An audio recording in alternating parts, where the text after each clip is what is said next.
रात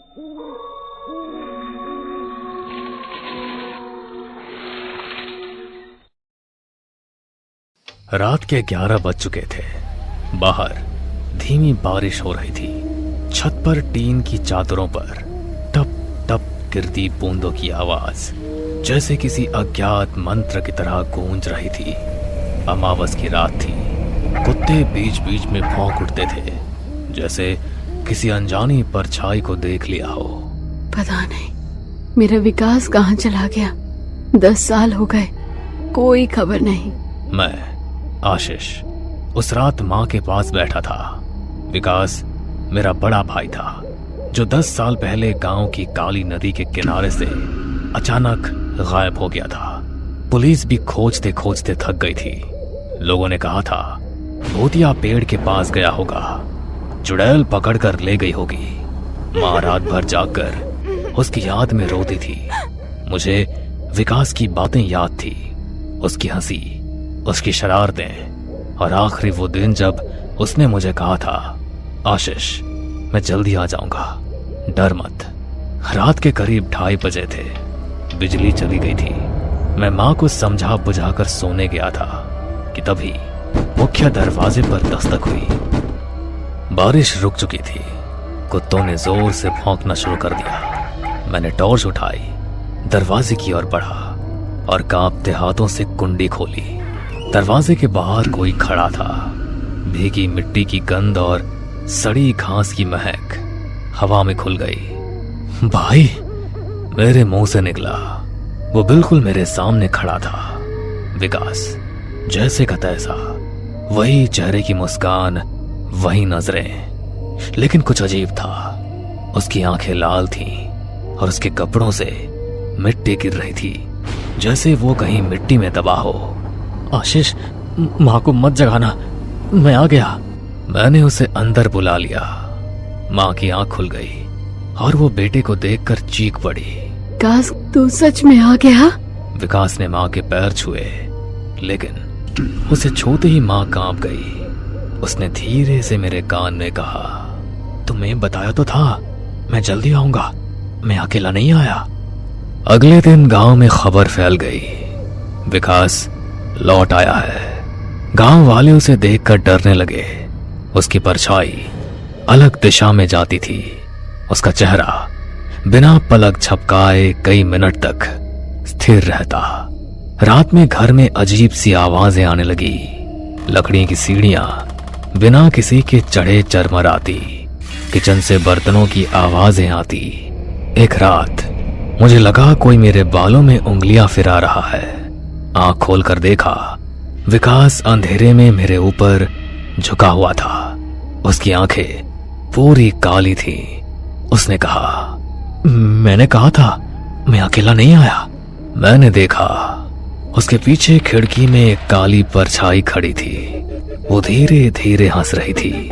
उसकी हंसी में बच्चों की आवाजें खुली हुई थी। बाहर पेड़ पर उल्लू चीख उठा।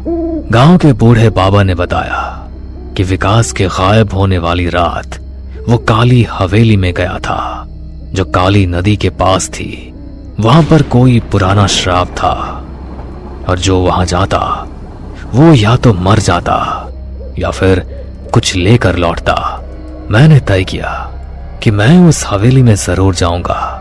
उस रात विकास घर में चुपचाप बैठा रहा। उसकी आंखें छत पर टिकी थी और उसकी गर्दन बीच बीच में अजीब सी मुड़ जाती। रात के 12 बजे मैं टॉर्च और हनुमान चालीसा लेकर उस हवेली पहुंचा। हवेली टूटी फूटी थी और हवा के झोंके से खिड़कियां खुद ब खुद खुल और बंद हो रही थी। अंदर गुप अंधेरा था। जैसे ही मैं अंदर गया, मुझे सीलन और सड़े मांस की गंध आई। अचानक मुझे लगा कि कोई मेरे पीछे खड़ा है। पलट कर देखा, कोई नहीं था। दीवार पर लिखा था, मैं लौटूंगा पर अकेला नहीं। मैंने हनुमान चालीसा पढ़नी शुरू कर दी। तभी अचानक हवेली में काली हवा घुस गई। खिड़कियां तेजी से पटकने लगी। हवा में बच्चों की हंसी गूंजने लगी। कौन है? सामने आओ। एक बच्चा अचानक मेरे सामने प्रकट हुआ। उसने कहा, वो तुम्हारा भाई नहीं है, वो तो अब मेरा घर है। मैंने मंत्र जोर से पढ़ा। बच्चा चीखता हुआ गायब हो गया, लेकिन हवेली में दीवार पर से खून की लकीरें बहने लगी। उन लकीरों ने आकार लिया और लिखा, अगर विकास को बचाना है तो उसके लौटने की 13वीं रात, जो कि अमावस की रात है, तब आना अकेले। विकास जिस दिन घर लौटा था, उस दिन के 13 दिन बाद फिर अमावस आई। उस रात विकास ने मुझे देखते ही कहा, आज मैं जा रहा हूं। विकास का चेहरा अचानक नीला पड़ गया। उसकी आंखों से खून बहने लगा। उसने कहा था वो मुझे छोड़ देगा अगर मैं किसी और को लाऊं। अब 13 नंबर है आशीष। मैंने हनुमान चालीसा पढ़ना शुरू किया तो विकास चीखने लगा। उसकी चीख इतनी डरावनी थी कि खिड़कियों के शीशे टूट गए। कुत्ते भौंकने लगे। तभी काली हवा फिर आई और एक साया विकास के शरीर से निकलकर मेरे सामने खड़ा हो गया। उसके हाथ लंबे थे, नाखून खून से सने हुए थे। उसने फुसफुसा कर कहा, अब मैं तेरा घर हूं। मैंने मिट्टी से बनी वह राख उठाई जो पंडित जी ने दी थी और साए पर फेंकी। साया जोर से चिल्लाया और हवेली के पीछे की दीवार में समा गया। विकास गिर पड़ा। कुछ देर बाद विकास ने धीरे धीरे आंखें खोली। उसकी आंखों का काला रंग खत्म हो गया था। उसने कांपती आवाज में कहा, भाई मुझे माफ कर दे, मैं नहीं चाहता था, पर वो मुझे छोड़ता नहीं था। मैंने उसे गले से लगा लिया, लेकिन तभी उसने मुझे धक्का दिया। भाग जा, वो वापस आ रहा है। काली हवा फिर आई और विकास की आंखें फिर काली हो गई। उसने खिड़की से छलांग लगा दी और अंधेरे में गायब हो गया। आज मैं भी विकास के लौटने का इंतजार कर रहा हूं। मां की आंखें पथरा गई है। लोग कहते हैं अमावस की रात काली हवेली में एक लड़का बैठा दिखता है जो धीरे धीरे दीवार पर खून से लिख रहा होता है। रात में जब खिड़की से काली हवा घर में आती है, मैं उसकी आवाज सुनता हूं, आशीष मैं आ गया हूं। विकास की हवेली में गायब होने के बाद घर में अजीब सन्नाटा फैल गया। मां घंटों दरवाजे पर बैठी रहती। उसकी आंखें अब किसी अज्ञात दिशा में खो गई थी। रात के ठीक 1:20 पर खिड़की के बाहर किसी के कदमों की आवाज आई। मैंने पर्दा हटाकर झांका। बारिश की बूंदें मिट्टी में गिरकर कीचड़ बना रही थी और उस कीचड़ में नंगे पांव चलता कोई दिखा। विकास। उसका चेहरा साफ नहीं दिख रहा था, पर उसकी गर्दन अजीब तरह से झुकी हुई थी, जैसे किसी ने पकड़कर मरोड़ दी हो। मैंने धीरे से खिड़की खोली। भाई। उसने अपना चेहरा उठाया। उसकी आंखें पूरी काली थी। उसके होठों से मिट्टी और खून की बूंदें टपक रही थी। तूने मुझे बुलाया था ना, मैं आ गया। विकास घर में घुसा। उसके कदमों के निशान गीली मिट्टी में बनते जा रहे थे। मां गंदगी हटाने के लिए उसके पैर छूने गई, लेकिन विकास ने उसे रोक दिया। उसकी उंगलियों में अजीब सी ठंडक थी, जैसे बर्फ पर रखी लाश की उंगलियां हो। रात में विकास एक जगह बैठा दीवार की ओर देखता रहा। उसकी गर्दन कभी दाएं कभी बाएं ऐसे घूमती थी जैसे हड्डियां टूट गई हो। मैंने हिम्मत करके पूछा, भाई तू कहां था इतने दिन? उसने धीरे से गर्दन घुमाई। उसकी आंखों से काली हटकर हल्की सफेदी लौटने लगी। वो मुझे छोड़ता नहीं। हवेली में तहखाने में वो अब भी बैठा है। मैं जब सोता हूं वो मेरे सपनों में आता है। उसकी सांसें तेज होने लगी और उसने सिर पकड़ लिया। अचानक उसने दीवार पर सिर मारा और उसने दीवार पर खून से लिखा, काली रात फिर आएगी। उस रात में सोने की कोशिश कर रहा था जब किचन से बर्तनों के गिरने की आवाज आई। बाहर से किसी बच्चे की हंसी की गूंज आई। और फिर अचानक रोने की आवाज। माँ, माँ, माँ। मैं दौड़कर बाहर गया। विकास अंधेरे में बैठा था। उसके चारों ओर मिट्टी बिखरी हुई थी और उसके हाथ में एक पुरानी गुड़िया थी जो विकास के बचपन की थी। तूने मुझे छोड़ा क्यों माँ? वो मुझे अपने साथ ले गया। अब मैं अकेला नहीं हूँ, कोई मेरे अंदर है। अचानक उसने गुड़िया को फाड़ कर फेंक दिया और एक अजीब सी चीख मारी। उसकी चीख इतनी डरावनी थी कि मेरे कान सुन्न हो गए। उसके मुंह से काला धुआं निकला जो दीवार से टकराकर गायब हो गया। मैं अगले दिन गांव के तांत्रिक बाबा के पास गया। बाबा एक पुराने बरगद के नीचे बैठे थे।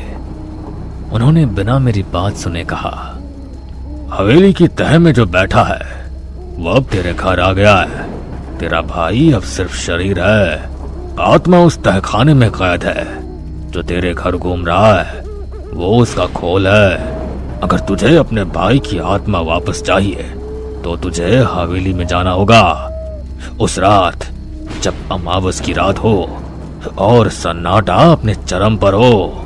मैंने कांपते स्वर में पूछा, बाबा क्या मैं भाई को बचा पाऊंगा? हवेली के तहखाने में उसका चेहरा मत देखना, वरना वो तेरे अंदर भी उतर जाएगा। अमावस की रात हवेली की ओर बढ़ते मेरे कदम भारी थे। मैंने हनुमान चालीसा और काले धागे बांध रखे थे। हवेली में घुसते ही अजीब सी गंध आई। खिड़कियां अपने आप बंद हो गई। हवा में बच्चों की हंसी गूंजने लगी। आशीष। मैंने देखा तहखाने के दरवाजे पर विकास बैठा था। उसका चेहरा मिट्टी और खून से सना हुआ था और उसकी आंखें अब पूरी काली थी। उसके होठ फटे हुए थे और बीच बीच में फुसफुसाते थे, मैं वापस नहीं जाना चाहता, अब वो मैं हूं। मैंने हनुमान चालीसा जोर से पढ़ने शुरू की। हवेली हिलने लगी। काली हवा चारों ओर घूमने लगी और तहखाने से काली आकृति बाहर निकली। विकास का शरीर काली आकृति की ओर बढ़ने लगा, जैसे कोई रस्सी उसे खींच रहा हो। मैंने बाबा द्वारा दिया हुआ राख फेंका तो काली आकृति ने चीख मारी। उसकी आवाज इतनी तेज थी कि हवेली की दीवारों से ईंटें टूटकर गिरने लगी। तभी काली आकृति ने स्पष्ट रूप लिया। उसका चेहरा विकृत था और उसमें कई चेहरों के निशान थे। उनमें विकास का चेहरा भी दिखा जो चीख रहा था, भाई मुझे बचा ले, मैं मरना नहीं चाहता। नीलांबर की असली आवाज गूंजी, तेरे भाई ने मुझे बुलाया था, अब उसका शरीर मेरा है। अगर तूने इसे छुड़ाया तो तेरा शरीर अगला होगा। मैंने मंत्र तेज पढ़ना शुरू किया। ओम क्लीं कालिका भयहरणी क्लीं स्वाहा। काली आकृति फड़फड़ाने लगी। हवेली में बिजली गिरने लगी। हवेली में कैद आत्माओं की चीखें आने लगी। आकृति ने विकास के शरीर में घुसने की कोशिश की। विकास ने दर्द से चीख कर कहा, भाई छोड़ मत देना। मैंने हिम्मत करके विकास का हाथ पकड़ा और मंत्र पढ़ता रहा। काली आकृति जलने लगी और हवेली की दीवारों पर खून की धार बहने लगी। आखिरी चीख के साथ आकृति राख में बदल गई। हवेली की छत गिरने लगी। मैं विकास को लेकर बाहर भागा। उसकी सांसें चल रही थी, आंखें अब साफ थी। उसने मुझे देखकर कहा, भाई मुझे माफ कर दे, मैं उसे लेकर आया था, मैं डर गया था। मैंने कहा, विकास सब ठीक हो गया। दोनों भाइयों ने अपनी मां का पैर छूकर आशीर्वाद लिया और नीलांबर से पार पाने की स्थिति की गहराई को समझते हुए चैन की सांस ली। विवेक के हॉस्टल आए 1 महीना हो चुका था, पर अब तक उसका कोई दोस्त नहीं बना था। हॉस्टल के सभी बच्चे खाना खाकर अपने अपने कमरे में चले जाते हैं, पर जब विवेक अपने रूम की तरफ बढ़ता है तो अचानक से सारी लाइट्स बंद हो जाती है और उसे डरावनी आवाज सुनाई देने लगती है। डरावनी आवाज सुनकर विवेक के पसीने छूट जाते हैं। पूरी गैलरी में इतना ज्यादा अंधेरा होता है कि विवेक एक एक कदम फूंक फूंक के रखता है। तभी उसे एहसास होता है मानो जैसे उसके पैर के नीचे कुछ आ गया हो। विवेक के डर से चीख निकल जाती है और वो अंधेरे में डरते हुए भागने लगता है और भागते भागते जाकर एक दीवार से टकराकर नीचे जमीन पर गिर जाता है। तभी गैलरी की सारी लाइट जल जाती है और कुछ लड़के उसके सामने आ खड़े होते हैं और उसका मजाक बनाने लगते हैं। देखो दोस्तों, जरा इस डरपोक को, अंधेरे से इतना डरता है कि दीवार से ही टकरा गया। अरे तुम छोटे गांव के लोग भी इतने डरपोक होते हो क्या? गांव में तो लाइट नहीं होती, जंगलों में जाना पड़ता है लोटा लेकर, और तुम इतने अंधेरे से डर गए। इतना बोलकर वो सभी लड़के विवेक के ऊपर जोर जोर से हंसने लगते हैं और फिर वहां से चले जाते हैं। बेचारा विवेक डरा सहमा अपने कमरे में जाता है और कुछ देर बाद रात के 2 बजे जब नीरज गहरी नींद में सो रहा होता है तो कोई उसके कमरे का दरवाजा खटखटाता है। दरवाजे की आवाज सुनकर नीरज पवन को उठाता है। अबे यार, क्या घोड़े की तरह सोता रहता है, जा जाकर दरवाजा खोल, दरवाजे पर कोई है। नीरज पवन को बार बार उठाने की कोशिश करता है पर पवन उठता ही नहीं। इसके बाद नीरज खुद नींद से उठकर दरवाजा खोलता है पर वो देखता है कि दरवाजे पर कोई नहीं है। अपने सामने किसी को न देखकर वो एक बार फिर सोने के लिए चला जाता है। नीरज की अभी आंख सही से लगी भी नहीं थी कि एक बार फिर उसे एहसास होता है कि मानो जैसे दरवाजे पर कोई है। इस बार नीरज गुस्से में दरवाजा खोलने के लिए उठता है और दरवाजा खोलते ही कहता है, कौन है भाई, सामने आ। अगर मुझे पता चल गया ना तो खैर नहीं है। तू जानता नहीं तू किससे पंगा ले रहा है। तभी गैलरी की लाइट अपने आप जलने और बंद होने लगती है। अब नीरज के पसीने छूट जाते हैं क्योंकि उसे वही डरावनी आवाज सुनाई देती है जैसी आवाज करके उसने विवेक को डराया था। नीरज को कुछ समझ नहीं आता कि उसके साथ क्या हो रहा है। वो जल्दी से दरवाजा बंद करके सोने के लिए चला जाता है। नीरज कंबल ओढ़कर आंखें बंद कर लेता है पर कोई उसका कंबल उसके ऊपर से खींच लेता है और जब नीरज उठता है तो वो देखता है कि कमरे में कोई नहीं है और पवन भी आराम से सो रहा है। वो एक बार फिर पवन को उठाता है पर पवन उठता ही नहीं, मानो जैसे पवन मर चुका हो। पवन की नीली पड़ी बॉडी देखकर नीरज का गला सूखने लगता है और वो कमरे से बाहर जाने के लिए दरवाजा खोलता है पर कमरे का दरवाजा नहीं खुलता और अचानक से कमरे की खिड़की अपने आप ही खुल जाती है और खिड़की के बाहर उसे किसी औरत का साया नजर आता है। उसे देख नीरज के रोंगटे खड़े हो जाते हैं और वो कमरे के दरवाजे के पास मुंह छुपाकर बैठ जाता है। कुछ देर बाद जब नीरज अपनी आंखें खोलता है तो वो खुद को बिस्तर पर पाता है और पवन उससे कहता है, अबे यार, मैंने तुझे कितनी बार बोला है ऐसे सस्ते नशे करके मत सोया कर। पता है सबको लगा तू मर गया। कब से तुझे उठा रहे हैं, उठ क्यों नहीं रहा था? ये बात प्रिंसिपल तक पहुंचने वाली थी तो मैंने संभाल लिया। अबे सुबह कब हुई और मैं बिस्तर पर कैसे? मैं तो रात को दरवाजे के पास था। अरे तू पागल हो गया है क्या? तू घोड़े बेचकर बिस्तर पर ही सो रहा था और सुबह के 11 बज गए हैं। तूने 2 क्लास भी छोड़ दी और ब्रेकफास्ट भी नहीं किया। अब तो बेटा सीधा तुझे लंच ही मिलेगा। पवन की बातें सुनकर नीरज को कुछ समझ में नहीं आ रहा था कि उसके साथ हो क्या रहा है। अब नीरज पवन को कल रात की सारी घटना बताता है, जिसके बाद पवन नीरज से कहता है, देख यार, 2 ही चीज हो सकती है, या तो तेरे दिमाग का वहम है या तो फिर ये सब कुछ किया कराया उस विवेक का है। हमने भी तो उसे कल इसी तरह से डराया था। कहीं ऐसा तो नहीं कि वो हमसे बदला ले रहा है? अगर ऐसी बात है तो आज उस विवेक की खैर नहीं। आज मैं उसे इतना डराऊंगा कि उसे अपनी मरी हुई नानी तक याद आ जाएगी। अब क्या था, नीरज पवन के साथ मिलकर एक नया प्लान बनाता है और रात को एक बार फिर डिनर करने के बाद जब सभी लड़के अपने रूम में सोने के लिए जाते हैं तो नीरज और पवन विवेक के पास जाते हैं और उससे कहते हैं, विवेक यार, हमें माफ कर दे। तू छोटे गांव से आया है, गंवार है, इसलिए हम तेरा मजाक बना रहे थे और तुझे डरा रहे थे। अगर हमें पता होता कि तेरी माँ इतनी बीमार है और फिर भी तुझे हॉस्टल भेज रही है तो हम तुझे अपने ग्रुप में शामिल कर लेते। क्या मेरी माँ की तबीयत खराब है? पर तुम्हें कैसे पता? विवेक, सच में तुझे कुछ नहीं पता? अरे हॉस्टल के फोन पर तेरी माँ का फोन आया था और चौकीदार अंकल बता रहे थे कि तेरी माँ की तबीयत बहुत खराब है। वो तेरा ही नाम ले रही है और तुझे ही याद कर रही है। मेरी मान तो एक बार तू अपनी माँ से मिलने चला जा, क्योंकि तेरी माँ यहीं अपने हॉस्टल के पास जो शमशान घाट है ना, उसके पीछे वाले अस्पताल में एडमिट है। क्या मेरी माँ यहीं के अस्पताल में एडमिट है और मुझे कुछ नहीं पता? पता होगा भी कैसे? मैं अपनी माँ से बात ही कहाँ करता हूँ। सारी गलती मेरी है। मुझे अपनी नाराज़गी इतनी नहीं रखनी चाहिए थी। प्लीज़ मुझे बताओ वो हॉस्पिटल कहाँ है? मैं अभी जा रहा हूँ अपनी माँ के पास। बेचारा विवेक इस बात से अनजान था कि ये सारी चाल नीरज और पवन की है।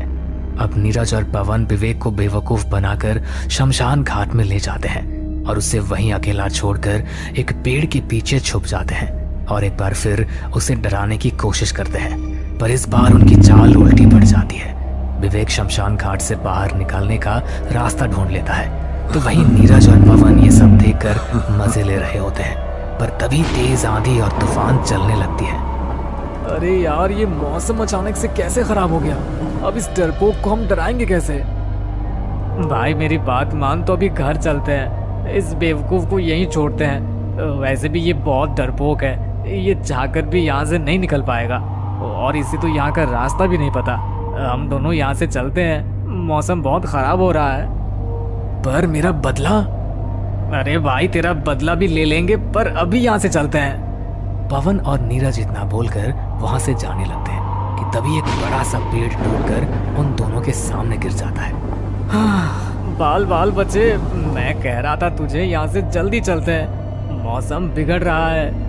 ये तो अच्छा है कि ये पेड़ हमारे ऊपर नहीं गिरा।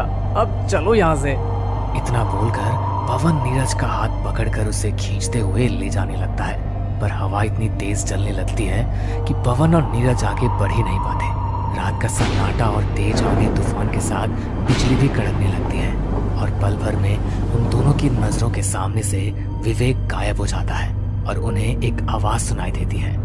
आज मैं तुम दोनों को नहीं छोड़ूंगी। बहुत सता लिया तुमने मेरे बेटे को, अब तुम्हारी खैर नहीं। इसी शमशान में मैं तुम्हारी लाश को दफन कर दूंगी। देखा भाई, मैंने कहा था ना उस रात को जो भी कुछ हुआ मेरे साथ, वो मेरे दिमाग का कोई वहम नहीं था। और अब तो ये भी साबित हो चुका है कि इन सब के पीछे उस बेवकूफ विवेक का भी हाथ नहीं है। हमने गलती करी शमशान घाट में आकर। तो वो पागल हो गया है क्या? तो कहना क्या चाहता है कि यहाँ भूत है? अरे भूत वूत कुछ नहीं होता, ये इस विवेक का काम है। हमने उसे झूठ कहा कि उसकी माँ बीमार है, उसे ये बात पता चल गई होगी, इसलिए वो अब हमें डराने की कोशिश कर रहा है। पवन ये सब कुछ बोल ही रहा होता है कि तभी पवन को एहसास होता है कि मानो जैसे उसके गालों पर किसी ने जोरदार तमाचा मारा हो।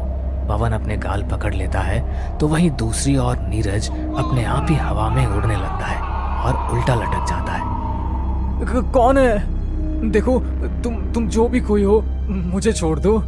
मैंने कुछ नहीं किया, मैं तो बस इस विवेक के साथ थोड़ा मजा कर रहा था। ये सारा प्लान इस पवन का था। मैं तुम दोनों को बहुत अच्छे से जानती हूँ। जब से मेरा बेटा इस हॉस्टल में आया है, तब से तुम दोनों ने उसका जीना हराम कर दिया है। आज मैं तुम दोनों को नहीं छोड़ूंगी। इतना बोलकर विवेक की मरी हुई माँ उन दोनों के सामने आ जाती है। विवेक की माँ को देखकर उन दोनों के रोंगटे खड़े हो जाते हैं और विवेक की माँ अपनी शक्तियों से पवन को जमीन के अंदर कमर तक गाड़ देती है। अपनी मौत को अपने सामने देखकर नीरज और पवन के होश उड़ जाते हैं और वो दोनों अपनी जान की भीख मांगने लगते हैं। तभी वहां विवेक आ जाता है और अपनी माँ को देखकर उसकी आंखों से आंसू निकल जाते हैं और जाकर अपने माँ के गले लगने लगता है, और वो चाहकर भी अपनी माँ को छू नहीं पाता। माँ, आप मेरे सामने खड़ी हैं, वो भी सही सलामत, फिर मैं आपको छू क्यों नहीं पा रहा? और आपने इन दोनों की ऐसी हालत कैसे कर दी? विवेक बेटा, मैं इन दोनों को आज नहीं छोड़ूंगी।